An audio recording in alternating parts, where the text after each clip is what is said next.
వాళ్ళతో జరిగే సంభాషణలు మాత్రం షేర్ చేసుకుంటాను. ఇవి ఇంతవరకు ఎప్పుడు బయటికి రాలేదు కాబట్టి కొంచెం వినడానికి బాగానే ఉంటుంది. లేదంటారా, వారిద్దరూ సమంగా ఒకేసారి వచ్చారు ఈ ఫిల్మ్ ఇండస్ట్రీకి. నాగేశ్వరరావు గారు 1 or 2 years ముందు వచ్చి ఉంటే, ఆ తర్వాత రామారావు గారు వచ్చారు. నాగేశ్వరరావు గారు పౌరాణిక చిత్రాల ద్వారా ఆయన డెబ్యూ ఫిలిమ్స్ ప్రవేశిస్తే సినిమాల్లోకి, ఈయన మన దేశం అని మన రామారావు గారు సాంఘికంలో ఈయన సినిమాల్లో ప్రారంభించారు. అయితే ఆ తదనంతరం వితిన్ నో టైం రామారావు గారు పౌరాణిక జానపద చిత్రాల్లో ఆయన ఒక బ్రాండ్ అంబాసిడర్ అయితే, ఇక నాగేశ్వరరావు గారు సాంఘికంలో ఇక ఎదురులేని తిరుగులేని నాయకుడు ఆయన అయ్యారు. రామారావు గారితో నేను చేసిన సినిమా ఎదురులేని మనిషి, తిరుగులేని మనిషి. ఇందాక సినిమా చూసాం, చిన్న బిట్ చూసినప్పుడు అందులో ఒక టేబుల్ ఉంటుంది, డైనింగ్ టేబుల్ మీద ఇద్దరు కలిపి ఫైట్ చేస్తూ విలన్స్ మీ ఇద్దరం కొడుతూ అక్కడి నుంచి దూకాలి. 3 అడుగులే కదా అనే ఉద్దేశంతో ఆయన చేయించి పెట్టి ఇద్దరు కలిపి జంప్ చేసి దూకాలి. నేను దూకేశాను. ఆయన ఆగిపోయా, బ్రదర్ ఏమది అని. ఏంటి సార్ అన్న, అలా దూకేస్తే అట్లాగా అన్ని డూపులు చేసుకుంటారు, మనం అలా ఊపిస్తే సరిపోతున్నాను. నాకు ఎవరు చెప్పలేదండి. దూకిస్తేనాను 3 అడుగులే కదా అని దూకానన్నాను. లేదు బ్రదర్, ఆర్టిస్ట్ చాలా విలువైన జీవితం. అనుకోకుండా ఏదైనా సంభవిస్తే కనుక, ఏదైనా జరగకుండా జరిగితే టోటల్గా సినిమా ఎంత నష్టపోతారో, ఫైనాన్షియల్ కానివ్వండి, టైం కానివ్వండి, తోటి వాళ్ళ నటినట్లు వాళ్ళ సమయం కానివ్వండి, ఎప్పుడు జాగ్రత్తగా ఉండాలి. సినిమాలో ఏది కనపడదు, మనం చేసామని అనుకుంటారు అని చెప్పినప్పుడు కరెక్టే, కానీ చేయాలని ఉత్సాహం ఉంది, అన్నీ ఒరిజినల్గా చేసేయాలని తాపత్రయం ఉంది, ఆ కుర్రతనంలో ఓకే అని అనుకున్నాను. కానీ అదే 1 year తర్వాత సంఘర్షణ అనే సినిమా చేస్తూ సరిగ్గా 3 అడుగుల ఒక పొలం గట్టు మీద నుంచి విలన్ని తన్నేలాగా నేను ఎక్కి జంప్ చేసి తన్నాను. సరిగ్గా ల్యాండ్ అయ్యాను కిందకి, కాలు మడతపడింది. దాంతో 6 నెలల పాటు షూటింగ్ చేయలే నేను. ఆ తర్వాత లండన్ వెళ్ళాం, లివర్పూల్, అక్కడ మినస్కా స్టేర్ అయిందన్నారు, దానికి ఆపరేషన్ జరిగింది. సో ఎంత నష్టమైందంటే ఇంత కాదు. అందుకని పెద్దలు ఎంత ఆలోచించి చెప్తారంటే, అది మన గురించి మన ఆరోగ్యం ఒక పక్కన పెడితే ఎంతోమంది మన మీద ఆధారపడి ఉంటారు, వాళ్ళందరి యొక్క బాగోగులు దృష్టిలో పెట్టుకుని ఆలోచిస్తారు. అది వాళ్ళ గొప్పతనం. ఆ తర్వాత ఆయనతో కూర్చున్నప్పుడు మామూలుగా ఈవినింగ్ అయ్యేసరికి గిజ్జలు వచ్చేస్తాయి, ఇంత బాసుమతి ఇది వస్తుంది ఇది. ఆ టైంలో ఆయన 2 బ్రదర్ కూర్చొని అన్నారు, భయంగానే కూర్చుంటాం కదా ఆయన పక్కన. ఆయన బజ్జీ ఇచ్చారు, తీసుకున్నాను. తిందామంటే ఎక్కడ తినలేము. ఆ సమయంలో ఆయన ఒక మాట అన్నారు, బ్రదర్ మీరు బాగా అభివృద్ధిలోకి వస్తున్నారు, ఈ సంపాదించిన సంపద అంతా ఇనప మొక్కల మీద పెట్టద్దు, ఏదైనా మంచి హౌస్ కట్టుకోండి, ఆ తర్వాత స్థలాల మీద పెట్టండి, మనల్ని కాపాడేది అదే. మనం ఎక్కువ కాలం ఇక్కడ ఇలాగే ఉంటాము, ఇదే సూపర్ స్టార్ డంతో ఉంటాము, ఇది శాశ్వతం అని మాత్రం అనుకోకండి అని ఎంతో జ్ఞానంతో, ఎంతో జాగ్రత్తతోటి, ముందస్తు చూపుతోటి ఆయన ఇచ్చిన సలహా ఇంత కాదు.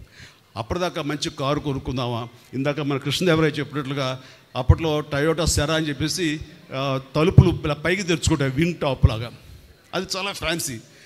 అలాంటి కార్లు కొనుక్కుందామా, టయోటా కార్లు కొనుక్కుందామా ఇలా ఉంటే అనుకుని నేను ఇంకా అది ఆపేసి అక్కడక్కడ స్థలాలు కొనడం మొదలుపెట్టాను. ఈ రోజున నా రెమ్యునరేషన్ కంటే కూడా ఆ స్థలాలే నన్ను నా ఫ్యామిలీని కాపాడుతున్నాయి.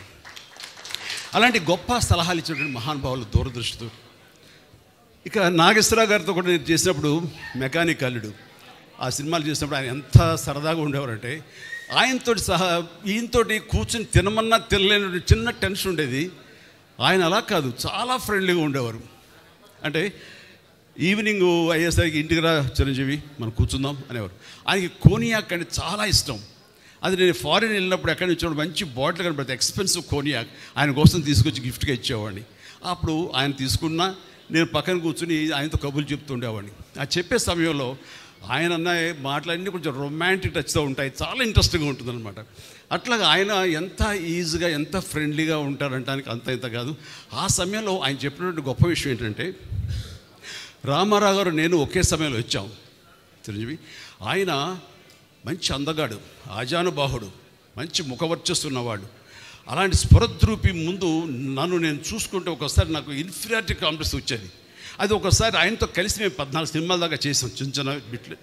ఆ టైంలో నన్ను నేను నిలదొక్కుకోవడానికి, నన్ను పెప్పప్ చేసుకోవడానికి, నన్ను సమాయత్తం చేసుకోవడానికి, నేను ఏం తక్కువ కాదు అని అనిపించుకోవడానికి అద్దం ముందు నిలబడి నేను అనుకునేవాడిని ఆయన ఆజానుభావుడు, నేను ఇంతే, కానీ మానసికంగా నేను చాలా అని అలా అనేవాడిని. అది ఒక స్టైల్ అయిపోయింది, ఒక ఇదే. అలాగే నాకు ఈ కన్ను కొంచెం డ్రూప్ అవుతుండే, కొంచెం ఇలా దాన్ని కాదు అనిపించుకొని ఇలా పైకి లేపేవాడిని. అది నాగేశ్వరరావు స్టైల్ అయింది. అంటూ ఆయనలో ఉండే బలహీనతను గుర్తించి అవి తనకు అడ్వాంటేజ్గా మార్చుకుని అది ఆ స్టైల్, ఆయన నాగేశ్వరరావు గారి స్టైల్ అంటూ ఆయన ఎగ్జిబిట్ చేశారంటే కనుక ప్రతి ఒక్కరికి వాళ్ళ బలాలు తెలియకపోవచ్చు, కానీ బలహీనతలు తెలిసి ఆ బలహీనతని బలాలుగా మార్చుకోవడం అనేది మాత్రం గొప్ప విషయం. అది నాకు అక్కడే నాగేశ్వరరావు నేను తెలుసుకున్నాను. ఇట్లా ఎన్నో ఆయన గంభీరమైన వాయిస్ ఉంటుంది, నాది కొంచెం పిల్లగా ఉంటుంది. దానికి తక్కువగా అంటాను ఏ అని బేసు కలిపి మాట్లాడేవాడిని, జనాలకు బ్రహ్మాండంగా ఉండేది. అని అట్లాగా ఆయన నుంచి బలహీనతలు లేనట్టు యాక్టర్ ఎవరు లేరు. నాలో ఇన్ని బలహీనతలు ఉంటాయి, బట్ యాక్టింగ్ సైజ్ దాంట్లో అన్నీ ఎలా అధిగమించాలంటే దాంట్లో నిరంతరం ఒక ఎక్సర్సైజ్ చేస్తుంటూ మనం ఎలాగా ఎవాల్వ్ అవ్వాలి, మనం ఎట్లాగా మనం అభిమానం సంపాదించుకోవాలి అనే దాని నిరంతరం మనం ప్రయత్నిస్తే కనుక పైకి రానటువంటి వ్యక్తే ఉండరు. అందుకని మన బలాల కంటే కూడా మన బలహీనతను గుర్తించడం అనేది అత్యంత ఆవశ్యకత, అది అత్యంత అవసరం. దాన్ని ఎలా అధిగమించాలన్నది ఆ తర్వాత ప్రక్రియ. అలాగా నాగేశ్వరరావు గారితో, రామారావు గారితో నేను జీవితంలో ఎన్నో నేర్చుకున్నాను. అండ్ నా అదృష్టం ఏంటంటే అలాంటి మహానుభావులు చెప్పాలంటే తెలుగు చలనచిత్ర పరిశ్రమని ప్రపంచవ్యాప్తంగా గుర్తింపు తీసుకొచ్చారు ఆ రోజుల్లోనే. అలాంటి వారితో కలిసి స్క్రీన్ షేర్ చేసుకోవడం అన్నది నాకు దొరికిన అత్యద్భుతమైన అవకాశం. అలాంటి వారి గురించి ఎంతైనా మాట్లాడచ్చు, సమయాభావం ఉంది కాబట్టి ఇక్కడ నేను ఎక్కువసేపు మాట్లాడలేను. అండ్ ఆ రకంగా ఆ మహానుభావులు ఇద్దరిని ఈ యొక్క సెంటనరీ ఇయర్ శతాబ్ద సంబంధించిన ఉత్సవాల్లో వారిద్దరిని మననం చేసుకోవటం, వారికి మన స్మృత్యంజలి ఘటించడం, ఆ అవకాశాన్ని యాలగడ్డ మన లక్ష్మీప్రసాద్ గారు నాకు అందివ్వడం అనేది నా పూర్వజన్మ సుకృతిగా భావిస్తాను. చాలా చాలా మనస్ఫూర్తిగా థ్యాంక్ యూ సార్, మనస్ఫూర్తి థ్యాంక్ యూ. ఇక ఈరోజు నా సన్మాన గ్రహీతలు ముఖ్యంగా నా చిరకాల మిత్రులు, నాకంటే వయసులో పెద్దే కదా కాబట్టి గౌరవం ఇవ్వక తప్పదు.